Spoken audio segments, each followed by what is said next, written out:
Mathoro pidho jamni jiwo mondo donjie pur ka piny owacho jiwo chenro mar kuoyo pi e puothe mawajia. Machiegni Ramogi nyinga Simfros Okinda. Ng'ato achiel oyudo ngimane ka ng'ato machielo oyudo hinyruok e yo mapok oyangi e alwora ma Longewan e kaunti ma Samburu. Wachore ni miyo mane owito ngimane nyo achiel kod magina kod apisas mag arita mong'ere kaka NPR manyo timo apedha e gwengego. Apedha ne oluwo monj mar jonjore ma bende wacho ni ne okwalo kwan mapok oyangi mar jamni. Wachore ni jonjorego nomonjo gwenge ariyo kendo okelo lal ne jodak tich abich gotieno. Monj no otimore mana seche kapok jatend Migago mar arita Kindiki olimo gwenge ma Suguta kod Malaso.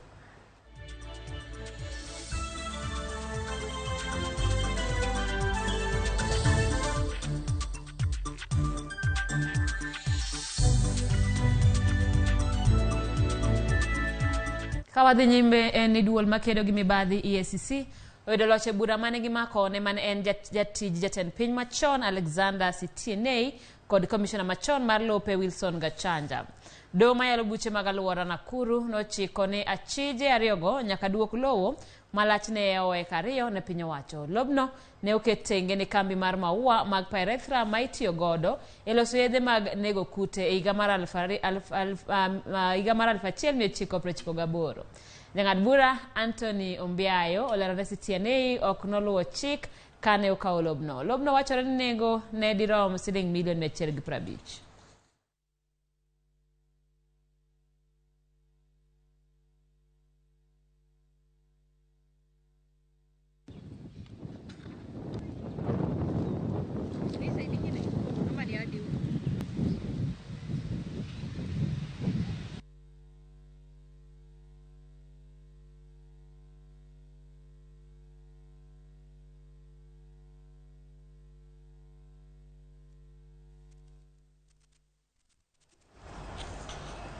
Ekineno manyo ng'anyo ochakore e pacho ka motene koda kweth mar Azimio kaunti ma Vihiga kama jodak bende ne yuago pek mar ngima nyo bago ng'anyo ka gidwaro ni piny owacho mar Kenya Kwanza orucheno mag duoko piny nengo mar ngima. Ogandago mane nyiso ichwang' noloso gi jofwambo ka giwacho ni nengo mag mwandu mitiyo godo e udi pile ka pile meno mana idho ka giseyo tend Kenya Kwanza kuom remo chopo singo margi mar kelo fuong'ruok ne jopiny. Kane giloso e kinde mane giwuotho ka gichomo e Busakami ka giwacho ni ka gichomo Luanda, ogandago wacho ni kata mana mbolea ma nengo ne oyweyo pok ochopo negi.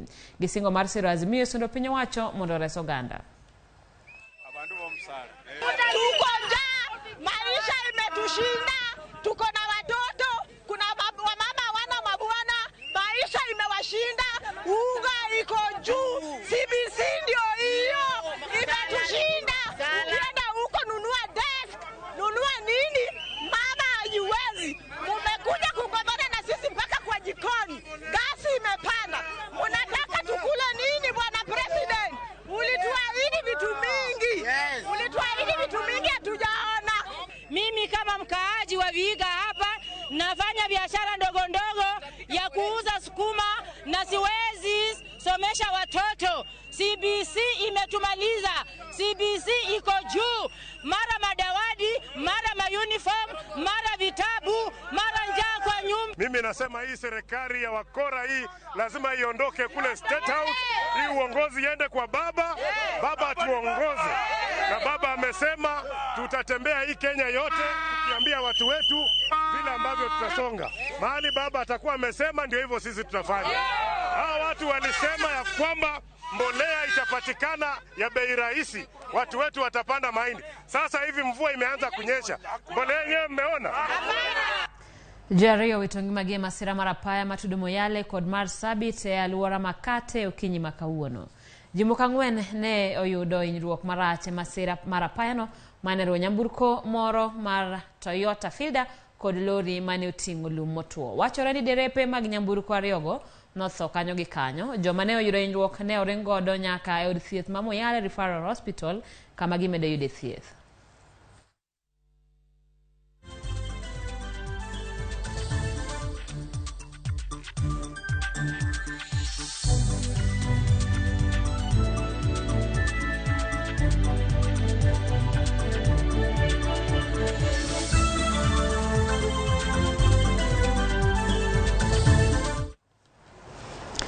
Gavana machon ma Migori Okoth Obado oseyo jatend kweth mar Azimio la Umoja Raila Odinga kuom luongo ng'anyo e pacho ka. Obado bende okwedo Raila kuom kumo jood bura mane olimo jatend piny William Ruto e kar jot mare. Chieng' Tich Abich e kinde mane romo gi jo Migori, Raila nokwedo jaod bura ma Uriri Mak Nyamita kod nyawadgi Marongo Pola Buor koluongo gi ni andhoke kuom tiyo gi piny owacho mar Kenya Kwanza. Obado wacho ni joluo oikore mar tiyo gi sirikal mar Kenya Kwanza ka koro Ruto osegolo joluo mathoth e kombe mopogore opogore mag tende.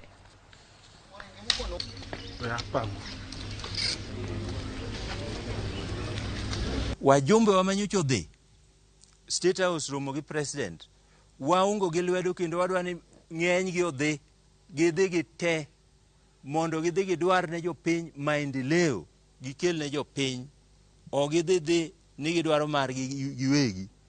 Wang'eyo joma kodhi to dwaro mna megi giwegi vijendewa wang' ni king'ato wuondwa ni ji dhi timo maandamano joma luongo maandamano go dwaro mna igi kendgi gilokore jodonga ich gidwaro mna igi kendgi ni mondo uluongie to kumiluonge jino Ruto tang' sawa ok dhi yie ni tho luongi nikech noneno gi wang'e ndalo moko nuriwo kono machiegni to kusedhi to udonje jikon udonjo ubuko ketho odno muketho mogore piny.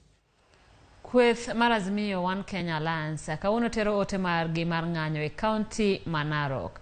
E kinde manyime nyaka Ramogi obiro tudore achiel kachiel kod Chris Owino ma bende jafwambo marwa ma bende luwo chenro no obiro miyowa lipot e sama oikore.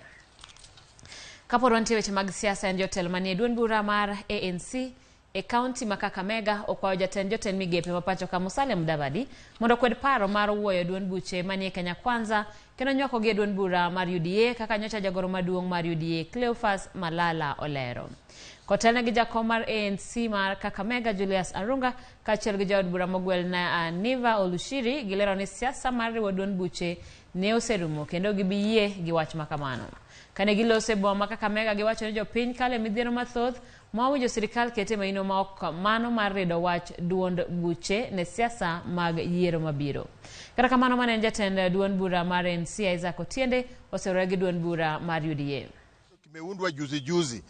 UDA ni chama kidogo sana, chama kichanga, na ANC ni chama kile kimekuweko na kimekita mizizi. Tuna wakati wa kuanza vita za ndani ya chama cha Kenya Kwanza, ya muungano wa Kenya Kwanza. Sasa hizi tunapigana na njaa, umaskini, kazi ambayo watu hawana. Tuko na vita already, tunapigana na watu wa Azimio huko nje, sisi Kenya Kwanza. Tena tuanze kupigana sisi wenyewe ndani kwa ndani. Tutaangusha kinara wetu ambaye ni William Samoei Ruto. Jambo hilo ni hatari katika muungano wetu wa Kenya Kwanza, kwa sababu hatuwezi kuvunja nyumba za Kenya Kwanza ambazo zilitengeneza serikali. Ndugu wetu anakuja hapa kutuambia tuingie our sister party UDA ati kwa sababu huko ndio kuna serikali. Jokanyo moko mag duond buch Amani National Congress medo kwedo paro mane gol gi jagoro mar duond buch UDA Cleophas Malala mane duond buche manie riwruok Kenya Kwanza odonje duond bura mar UDA. Kane oloso e kaunti ma Vihiga, gavana ma Lamu Issa Timami ma bende jatend duond bura no olero ni duond buch ANC ok bipogore ni giriwore e duond bura mar UDA gino mabende oser gi jagoro mar ANC Beatrice Adagala. Timami ne loso bang' timo romo gi jotelo mag duond bura mar ANC mawuok e kaunti no ma Vihiga kolero ni gidhi nyime gi rwako ji e duond bura mar ANC. Tumejadiliana mambo mingi kuhusu chama chetu, na mimi kama SG ningependa kuambia Wakenya kwamba chama kiko imara. Ile mambo ilikuwa inasemekana hakuna, na hawa viongozi wako hapa, wako tayari. We have rolled out recruitment all over the whole country, so we are ready as a party and we are moving on. We are in Kenya Kwanza. We are fully supporting His Excellency William Samoei Ruto, and we know our plan for the Kenya Kwanza is to see Kenyans live a dignified life. We are already now planning the way that we shall rejuvenate and strengthen our party from the grassroots level. We shall soon embark on registration of party members, and more importantly is that ANC will remain vibrant. Ramogi kanyo wakawiyo matin pod oduogi weche mathoth e chenro mar Migago.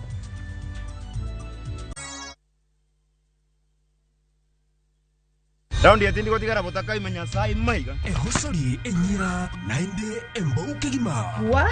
Biore. Nasai mbiana chorete. Hakino mbogo boli mbaiwana ina boliga. Hozima dage tinya tich. Karo masachi hoteli yeye. Ne rarochi. Umbogo tabwatire baka. Ngitalde muntagochi. Otaite somoni yaku. Asenge nje sataki tibosoku. Kulende kende tige komutanga kulenda enibo amune mate yaye. Ayo muntako ire kiaraiga. Engo kunere. Tengera ege ticha. Egosori enyeke gima. Yaruliko aseviu sasa bono.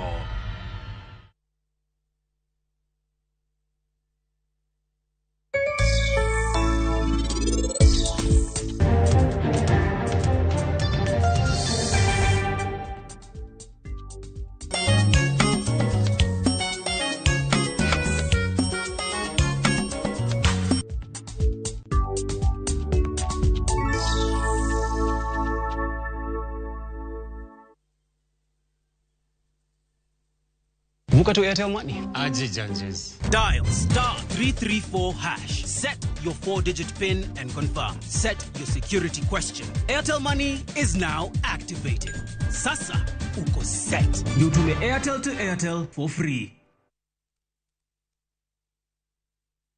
Weche manyien muoch pile ka pile. Kumora mora kendo samora mora. Anyalo rito mondo anene kata asome. Kata anyalo bedo e kind joma kele. Gi simba mar smartphone, Citizen Digital en reporter mar jopiny. Seche mantie wach motuch maparo ni nyalo moro oganda.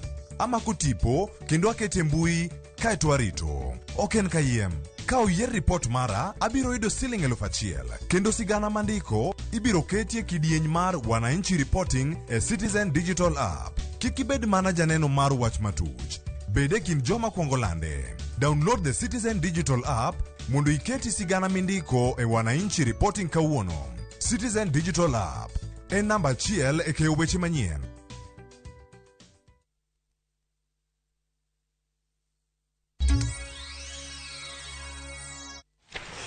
Machiegni kendo nyako Ramogi chanjo mar tuo malaria e kaunti ma Migori koro chak chiwo sub counties mamoko 4 e kaunti no kaluwore ni e kinde mar higni 2 ma okalo chanjo no magato nyithindo mantiere kind higni dweche 6 kod higni 2 yande chiwo mana ne sub county ma Wendo kod Nyatike. Kata kamano sani med chwale nyaka sub county ma Rongo, Uriri, Suna East kod Suna West. Sub counties 6 e kaunti ma Migori gin moko kuom sub counties 25 e Kenya mangima ma sani piny owacho chiwe chanjo mar tuo malaria. Apisa ma ochung'ne chenro mar lando weche mag thieth e kaunti ma Migori James Oguk ojiwo oganda mondo oter nyithindo kaw chanjo.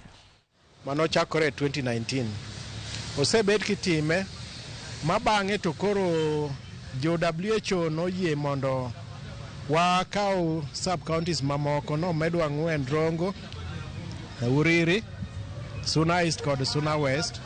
Jorit nyithindo gi oyie okel nyithindo mondo chanji kech malaria en achiel kuom tuoche ma kelo thoge mag nyithindo sana sana e region miluongo ni Lake Endemic region kama oting'o Kisumu, Siaya, Bungoma, Busia, Vihiga, Homa Bay kod Migori. Mine ne ng'eny ne ywak ni ndalo momigi between dose mar 3 gi 4 ne bor ne gikaw 15 months e kidwaro ni mondo giduog giyud the 4th dose. Mano ne koro miyo ng'eny mine nok bi maber ahinya, koro ne gigo okang' kapok gibiro mondo giyud dose no. Kasto dose namba 1 wayudo ka koro wani atamalo 80 gi wiye. Dose namba 2 be kaunti dhi maber.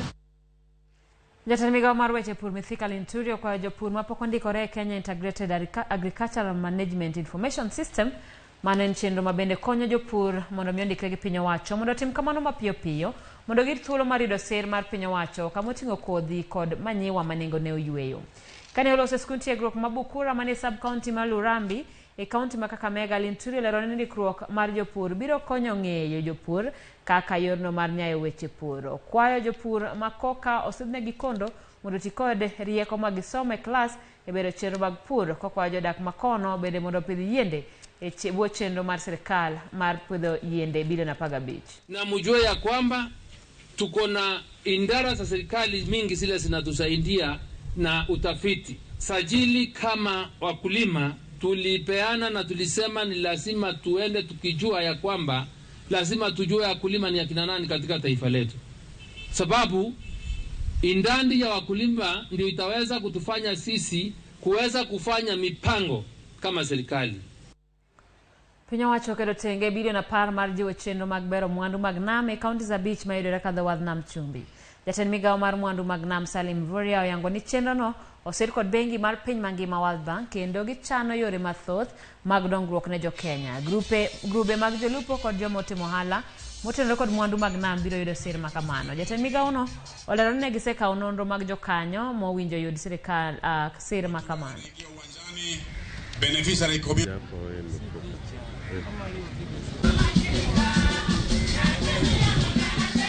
haya wamechelewa mahali basi.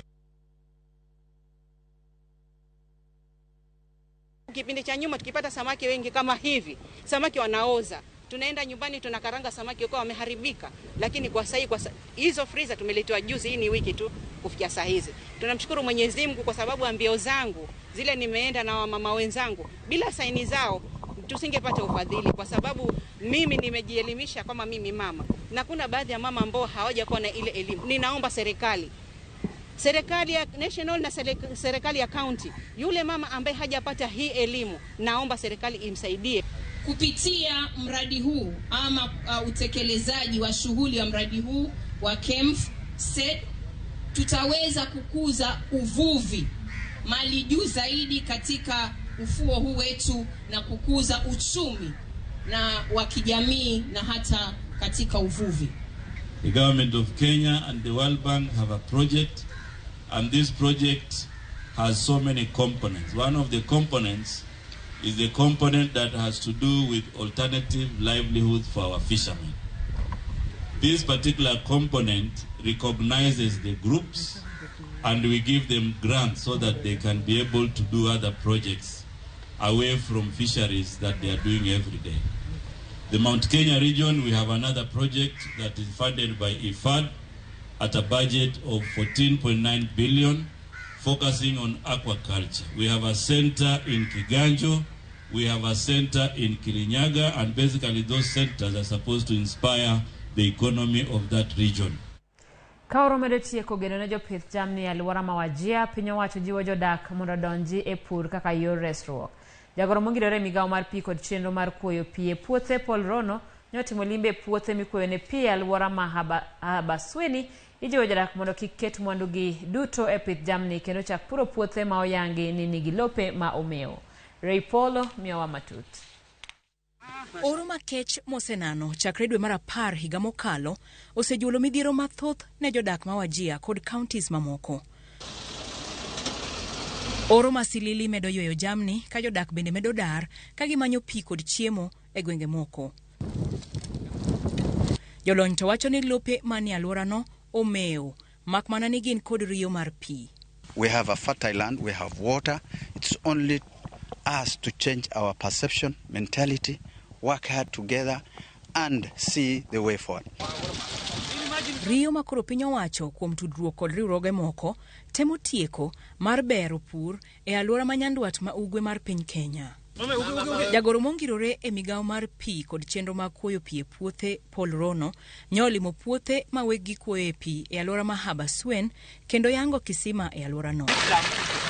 Rono wacho ni piny owacho chano kunyo yawo madongo mar neno ni jodak ochoko pi manyalo konyogi e pur kod chenro mamoko e ute kata e ohandgi. It is a clear indication that if the government will go ahead and make sure that the mega dams are constructed and we also drill boreholes in high-yielding places, then we'll be able to support the communities to grow their crops and also for both domestic and also for the upmarket.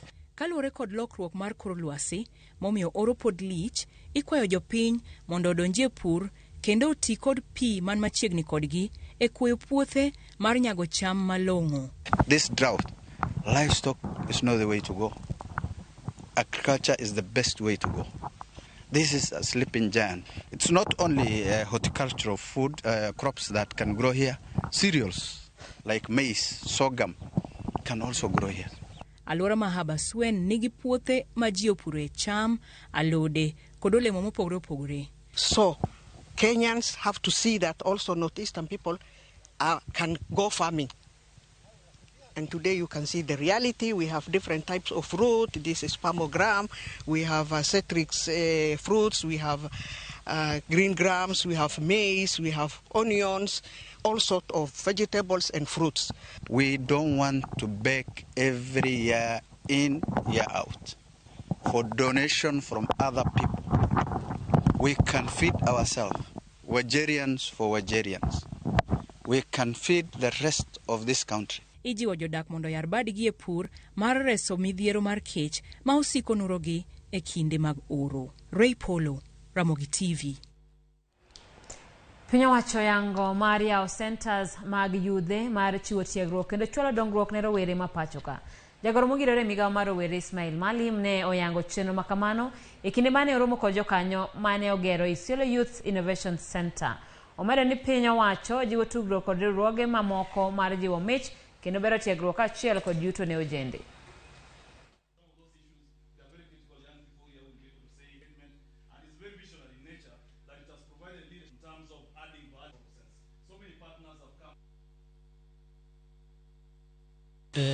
For a start, we want to concentrate on the sub-county level in all the constituencies, then gradually cascade it down to the ward level. Also thinking of absorbing some of our students or our youth who have graduated from that center. Today, actually, I've said the 2 volunteers who will absorb them will give them employment actually in Isiolo County. We strongly believe that collaboration and innovation are critical if we're to make progress towards SDG 2, Sustainable Development Goal 2 of Zero Hunger, which I think, Professor, you referred to in your opening remarks. So WFP Kenya, through the County Innovation Centres Initiative, is collaborating with the Isiolo County Government, with the Kenya School of Government, with UNDP and other partners to facilitate the adoption and scaling of innovations and innovative methodologies at the Youth Innovation Centre. Ramogi adwani mondo atieka gi kanyo neno ka omolo onwa ote Facebook kanyo ka Freddy Wood Nyakarungu wacho ni from Migori County amori gima Zachary Okoth bado wacho no sani en sati to Chen Charles wacho ni I'm right there with you ka Kisii County. Evan Junior wacho ni yelo Ramogi ler sana neno maler and Seth Wudo Yugis ka aworo ng'anyo no ano weche manyien ka Nyang'oma. Pauline Maria Warusha neno Ramogi maler Sidho Kisumu County. Erokamano nyako Ramogi kuom bedo koda chenro ni. Nyinga Simfrozo Kinda ubed godiera maber.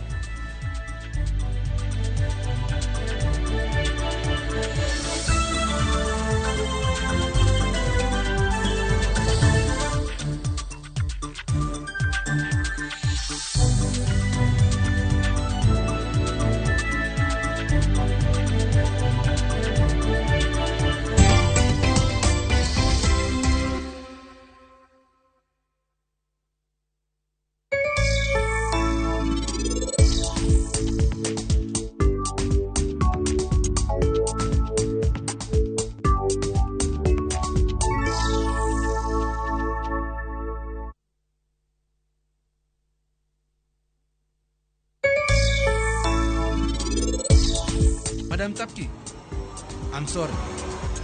Ingeni, ano kangi kata mati.